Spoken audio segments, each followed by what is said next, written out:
तो भाई क्या हाल चाल। आई होप सब लोग बहुत अच्छे होंगे। तो दोस्तों जो आपको दिख रहा है ना, जो आपको दिख रहा है, जी हाँ बिल्कुल सेंट्रल आइडिया। तो भाई आज की जो वीडियो है ना, ये वीडियो मैं आपके लिए इतने खास लेकर आ रहा हूँ कि आप क्या करूँ क्या ना करूँ, ये कुछ नहीं करना है। सीधा इसको याद करो भाई, इसको याद करो और आपके जो 3 का आता है आराम से आपको मिल जाएंगे।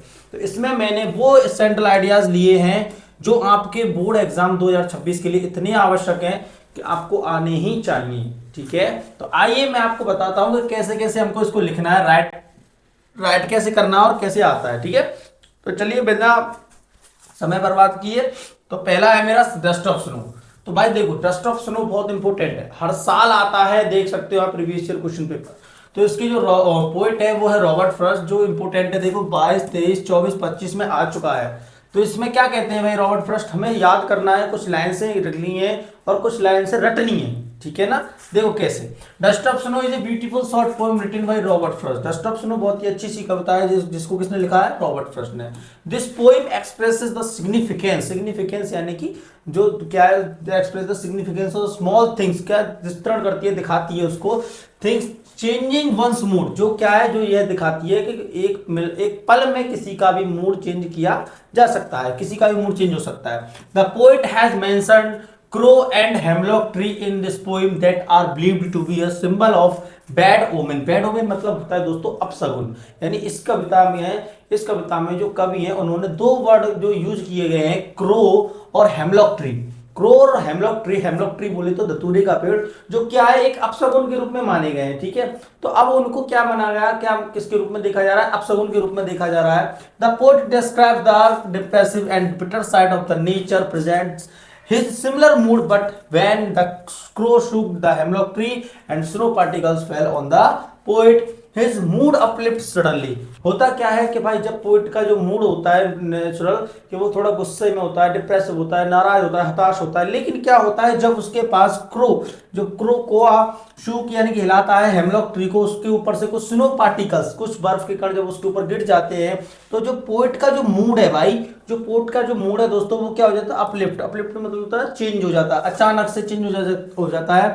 थ्रू दिस पोएम, इस पोएम के द्वारा वी गेट अ मैसेज, हम एक मैसेज प्राप्त करते हैं। क्या मैसेज है भाई हमारे पास मैसेज है कि भाई जो चीज, हर चीज जिसको बुरा माना जाता है, अपशगुन माना जाता है, जरूरी नहीं कि वो हर चीज को एक ही नजरिए से देखना चाहिए। यार अगर गलत है तो उसको मतलब अपशगुन है तो वो अपशगुन होगा, जी नहीं। आप चीख गए तो गलत ही होगा, नहीं नहीं। बिल्ली रास्ता काट गई तो उससे गलत ही होगा, ऐसा कुछ नहीं होता है। तो ये चीज मैसेज मिलता है that we should hope for the best even in the worst of the situation, कि हमें गंभीर से गंभीर, खराब से खराब स्थिति में भी होप, आशा रखनी चाहिए। We must also remember that nature and its object have the ability to make the happy and come out of the hopelessness। यानी कि क्या दिखाया गया है कि नेचर के अंदर, जो भी प्रकृति के अंदर जो उसके ऑब्जेक्ट्स हैं, जो पृथ्वी की यानी प्रकृति के जो ऑब्जेक्ट्स हैं, उसके अंदर इतनी एबिलिटी, इतनी योग्यता है कि किसी को भी होपलेसनेस, निराशा से आशा में परिवर्तित कर सकते हैं, दुख से सुख की ओर ले जा सकते हैं। तो भाई इतनी सी शॉर्ट पोइम है हमारी टेस्ट ऑफ स्नो, और इतना सब सुंदर सा सेंट्रल आइडिया है इसका। बताओ भाई, ये याद नहीं कर सकते, याद करो भाई, याद करेंगे तभी तो लिखेंगे हम। ठीक है, कुछ वर्ड्स इसके लिखो, कुछ वर्ड्स अपने लिखो, ताकि इसको कंप्लीट कर सकें। तो नेक्स्ट क्या है, नेक्स्ट देखो मैं कुछ और भी लाया हूं आपके लिए, जिससे आपको बहुत हेल्प होने वाली है। तो दूसरा है मेरा fire and ice. Fire and ice का मतलब है दोस्तों आग और बर्फ, जी नहीं। फायर एंड आइस जो है बहुत ही अच्छा सेंट्रल आइडिया, और अक्सर आता है भाई, दोनों ही सेंट्रल आइडिया इंपॉर्टेंट है, पेपर के नजरिए से वेरी इंपॉर्टेंट है।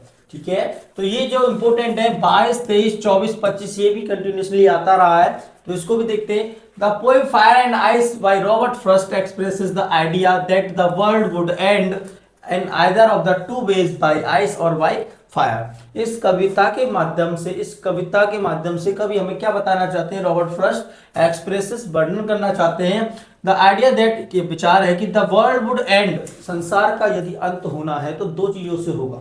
आइदर, या तो दो रास्ते हैं, या तो भाई आइस और फायर। आइस का मतलब बर्फ, यानी कि एक प्रकार से हम बोल सकते हैं heat rate.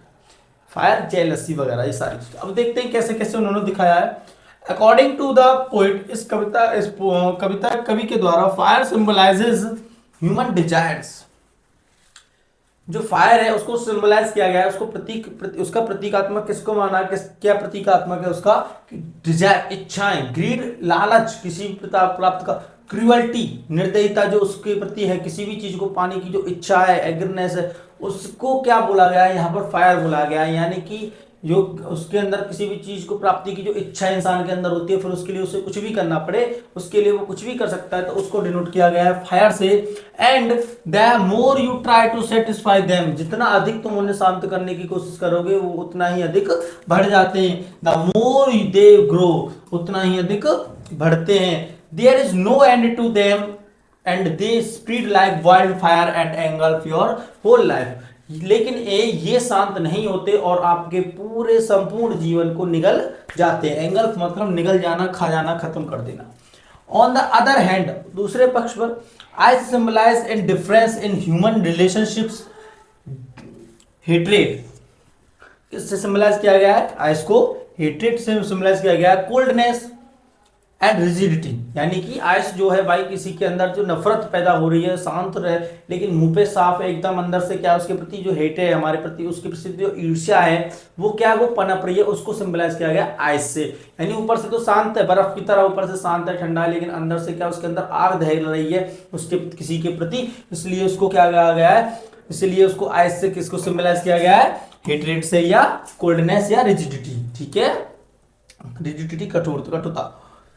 The poet has view that the both fire and ice, ये दर्शाते हैं, दिखाते हैं कि क्या फायर और आइस दोनों ही are equally competent in bringing the world to complete end, दोनों ही संसार को एक पूर्ण अंत देने में क्या है, एक दूसरे के कॉम्पिटेंट है, एक दूसरे के समान है। ठीक है भाई, तो ऐसे करके हमारे दो सेंट्रल आइडिया हो जाते हैं दोस्तों, और कुछ नहीं है इनमें, कुछ नहीं है, बस उनको याद करना है, लाइन से याद रखनी है। और भाई 3 नंबर के लिए दोस्तों, 3 नंबर के लिए इतनी तो मेहनत हमको करनी चाहिए। ठीक है, चलिए नेक्स्ट क्या है, नेक्स्ट क्या है दोस्तों, नेक्स्ट क्या है, कुछ भी मत देखो, 9 पोएम है आपकी बुक में, 9 पोएम की ओर जाओगे तो दिक्कतें आ जाएंगी। ये मोस्ट मैंने आपके लिए इकट्ठे किए हैं जो अक्सर आते हैं, इनमें से 5 लेकर आ रहा हूं, 5 नहीं 4 ही है शायद, और अगर इनमें से आप 3 भी कर दोगे तो आपका काम हो जाएगा। 100% श्योर हूं दोस्तों, 100% कहता हूं मैं कि आप इनमें से अगर 3 भी याद कर लोगे तो आपको 1 लिखना है और आप 1 कर सकते हैं।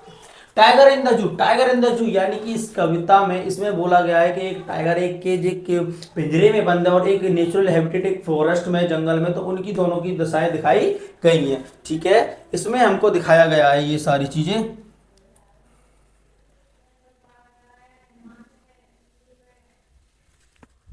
चलिए, इसमें ये सारी चीजें दिखाई गई हैं हमारे लिए। इन दिस पोएम, इस कविता में, a tiger in the zoo, tiger in the zoo जो कविता है, the poet tries to depict the poor condition of a caged tiger. इसमें क्या है, जो टाइगर है उसकी कविता ने, कवि ने व्याख्या की है, उसमें बताया गया है कि जब एक टाइगर एक केज यानी कि पिंजरे में बंद होता है, उसकी दो दशाएं उसको दिखाया है। He contrasts and compares the life of a caged tiger with the tiger living in a natural habitat, it easily a jungle। यानी कि उसमें एक विरोधाभास दिखाया गया है कि भाई एक टाइगर जंगल में है, बिल्कुल अपने नेचुरल अपनी प्रकृति में है, रोवरिंग कर रहा है, दहाड़ रहा है, इधर उधर भाग रहा है, वो एक उसकी नेचुरल आदत में है। और एक टाइगर भाई एक कंक्रीट सेल, एक सीमेंट की बनी हुई सेल में बंद है, बाहर में बंद है, यानी जेल में, कैद में है, तो उसकी दशा के क्या दिखाया गया है, वर्णन किया गया है, दिखाया गया है, कंपेयर तुलना की गई है। थ्रू द पोएम, इस कविता के द्वारा the poet tries to convey that the wild animals should be allowed to live freely in their natural habitat. इस कविता के माध्यम से कवि हमें बताना चाहते हैं कि भाई जो स्वतंत्रता है वो सबके लिए समान है, तो स्वतंत्र जानवरों को भी रहना चाहिए, स्वतंत्रता जानवरों को भी प्रदान करनी चाहिए। Freedom is loved by all living beings and not just by human beings. जो स्वतंत्रता है वो सभी पशु पक्षी जानवर मनुष्य सभी के लिए आवश्यक है, ना कि केवल ओनली मनुष्य के लिए। द लाइफ ऑफ कैप्टिविटी, यानी कैप्टिविटी बोलते हैं कैद, जो कैद का जीवन है दोस्तों, ब्रीड्स रेज, किसको बढ़ाता है, क्रोध को बढ़ाता है, असहिष्णुता, किसी भी चीज को सहन करने की क्षमता को खत्म करता है, और स्ट्रेस तनाव को बढ़ावा देता है। तो बताओ कितना अच्छा सा शॉर्ट सा भाई इसका सेंट्रल आइडिया है। क्या मेरे भाइयों मेरे दोस्तों इतना भी नहीं कर सकते? भाई इतना तो करना ही होगा। आपका दोस्त आपका भाई आपके लिए इतनी अच्छी अच्छी चीजें लेकर आया है कि क्या बताऊं मैं आपके लिए लेकर आया हूं। देखो भाई चौथा है मेरा the ball poem. Ball poem क्या, बॉल पोइम एक गेंद है जिसको खो जाने से एक बच्चा उदास है, उसके बारे में कवि क्या कहते हैं, क्या कहते हैं, जॉन बेरीमैन। हाँ जी, इसके राइटर कौन है, जॉन बेरीमैन। उसके poet, sorry, the poet John Berryman in this poem describe the grief of a boy over the loss of his ball. यानी एक बच्चे की बॉल खो गई है, उसके ऊपर उसे जो उदासी है, उसके अंदर जो दुख है, उसको जॉन बेरीमैन बताते हैं। With that loss, he says his first responsibility, उसकी पहली जिम्मेदारी है इस लॉस को समझने की, उसके समझने की, इन ए मेटेलिक वर्ल्ड, इस भौतिकवादी संसार में, इस पहले इसकी जो बॉल खो गई है उसको समझना चाहिए कि लॉस भी संसार का हिस्सा है, दुख हानि ये सारी चीजें हिस्सा है जीवन के। The poet suggest that the people whom we love and our material possessions will not be with us for ever. यानी कि पोइट जो है वो हमें सुझाव देते हैं, समझाते हैं कि पीपल जो हमें अभी प्यारे हैं, जो हमारे पास हैं, वो हमेशा हमारे पास हमारे साथ नहीं रह सकते। जो वस्तु आज हमारे पास है, आज हमें उसका इतना लगाव है, वो सदैव हमारे साथ नहीं रह सकती। वन हैज टू अंडरस्टैंड, प्रत्येक को समझना चाहिए, the nature of loss and learn to cope up with the loss. यानी कि हानि और जो नुकसान है उसकी, वो भी क्या है, हमारे जीवन का हिस्सा है, उसके बारे में हमें भी जानना चाहिए, समझना चाहिए। The children has to learn that loss is a part of everyday life and still life goes on. और उस बच्चे को ये सीखना चाहिए कि ये जो लॉस है, जो हानि है, ये सीखना पड़ता है, सीखना पड़ेगा, सीखना होगा कि ये जो लॉस है, ये हानि है, जीवन का एक हिस्सा है, और ये तो दिन का भी एक हिस्सा है, ये चलते रहते हैं और जीवन चलता रहता है, जीवन गोज ऑन, जीवन आगे चलता रहता है। तो बताओ कितनी अच्छी बात हमें हमारे जॉन बेरीमैन कवि समझाते हैं। ठीक है, तो चलिए ये हुई हमारी चौथे सेंट्रल आइडिया की कहानी। देखिए बहुत ही अच्छी सी कहानी और है आपके लिए एक last and final central idea. 5 central idea में तो दोस्तों मैं पक्का बोल रहा हूँ 3 भी कर लोगे ना तो आपका काम पक्का हो जाएगा, बट 3 क्या, मैं तो 4 की कहूंगा, और एक और कर लो। फॉग कार्ल सैंडबर्ग, इसकी जो पोइट है वो कौन है, कार्ल सैंडबर्ग है। इन दिस पोएम, इसमें क्या समझाते हैं, in this poem the natural phenomenon बोले तो घटना, फिनोमिनन बोले तो घटना, नेचुरल प्राकृतिक घटना ऑफ फॉग यानी कि भाई धुंध समझते हो, धुंध। ये आजकल जो मौसम चल रहा है किसका, कोहरे का, कोहरा क्या बोल रहा हूं मैं, कोहरे के बारे में बताते हैं। इस डिस्क्राइब दिखाते हैं, वर्णन करते हैं। फॉग इज थिक, फॉग क्या है, कोहरा पतला है। क्लाउड पतला बादल है। टिनी वाटर ड्रॉपलेट्स प्रेजेंट्स इन एटमॉस्फेयर, जो हमारे वातावरण में बिना एक टिनी छोटे से बूंद के कण जो वातावरण में हमारे ओर उपस्थित होते हैं। इट इज जनरली, यह साधारणतः seen during the winter season, जो कब देखा जाता है भैया, विंटर सीजन में देखा जाता है। The poet beautifully compares the coming and disappearing of the fog to a cat. Poet जो है हमें बताना चाहते हैं कि उसका आना और उसका जाना किसकी तरह है, कैट की तरह है। उसकी किससे कंपेयरिंग की गई है, उसकी कैट से कंपेयरिंग की गई है। अगर आपसे पूछा जाए कि fog compares with cat, cat किससे, कैट से, ठीक है, बिल्ली से। क्यों देखिए समझाते हैं। The cat also comes to a place silently, जिस प्रकार बिल्ली चुपचाप दबे पांव किसी जगह पर आती है, एंड देन डिसअपीयर्स साइलेंटली, और चुपचाप एकदम डिसअपीयर अदृश्य हो जाती है, चली जाती है। Similarly the fog sits and looks over the harbour बोले तो बंदरगाह, and the city just like a cat sits silently and looks around. जिस प्रकार से जो बिल्ली है चुपचाप एक जगह पर छुपकर देखती है अपनी चारों ओर, उसी प्रकार जो फॉग है, जो कोहरा है, चारों ओर हार्बर सिटी यानी बंदरगाह शहर के चारों ओर फैल जाता है और वहां से देखता रहता है। As no one notice the cat, जिस प्रकार कोई कैट को नोटिस नहीं करता, सिमिलरली सो उसी तरह no one notice coming and disappearing of the fog, उसी प्रकार कोहरे के आने और कोहरे के जाने को कोई भी नोटिस नहीं करता। ठीक है, तो इसमें किससे कंपेयर किया गया है, फॉग को कैट से कंपेयर किया गया है दोस्तों। तो ये 5 ऐसे सेंट्रल आइडिया जो आपको बिल्कुल पेपर में नंबर दिलाएंगे दोस्तों, 5 सेंट्रल आइडिया बस। ठीक है, इन्हें याद करो, तैयार करो और आपका एक पूरा क्वेश्चन कंप्लीट हो जाएगा। तो दोस्तों आई होप सबको वीडियो अच्छी लगी होगी। Thank you so much for coming. चलिए मिलते हैं नेक्स्ट वीडियो में। Thank you guys.